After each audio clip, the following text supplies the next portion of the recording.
एक बार की बात है। एक बड़े और शक्तिशाली राज्य की राजकुमारी थी जिसका नाम राजकुमारी चंद्रिका था। वो अपनी खूबसूरती, बुद्धि और शान के लिए मशहूर थी, लेकिन उसका घमंड उसकी सबसे बड़ी कमजोरी थी। उसका विश्वास था कि उसके बराबर दुनिया में कोई नहीं है और उसका दिल दूसरों के दुख सुख समझने में असमर्थ था। राजकुमारी का घमंड इतना था कि वो अपने राज्य के लोगों की परेशानी की तरफ कभी ध्यान नहीं देती थी। जो भी उसके पास अपनी परेशानी लेकर आता था, उसका मजाक उड़ाकर उसे भगा देती थी। राजकुमारी के माता पिता, राजा और रानी उसका ये व्यवहार देखकर काफी चिंतित रहते थे। एक दिन एक ज्ञानी साधु राज्य में आए।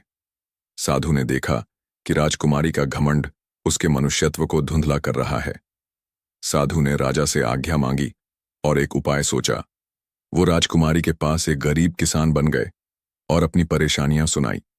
राजकुमारी ने उसका मजाक उड़ाकर उसे भगा दिया।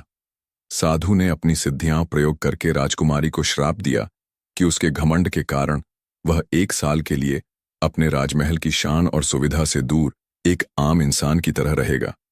उसका सुख और आराम सब छीन गया और उससे एक छोटी सी गांव की लड़की के रूप में जीवन गुजारना पड़ा। गांव में उसने लोगों की मुसीबत और संघर्ष को अपनी आंखों से देखा और समझा कि असली जीवन क्या होता है। उसने सीखा कि दया और विनम्रता कितनी महत्वपूर्ण गुण होती हैं। धीरे धीरे उसका मन बदल गया और उसका घमंड पिघलने लगा।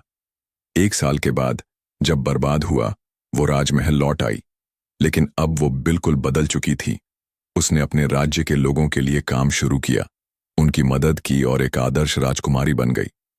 उसके दया और संवेदना के कारण लोग उसे और ज्यादा प्रेम करने लगे। इस कहानी से ये सीख मिलती है कि घमंड कभी भी हमें सुख नहीं दे सकता और विनम्र और दया से ही हम सबका दिल जीत सकते हैं।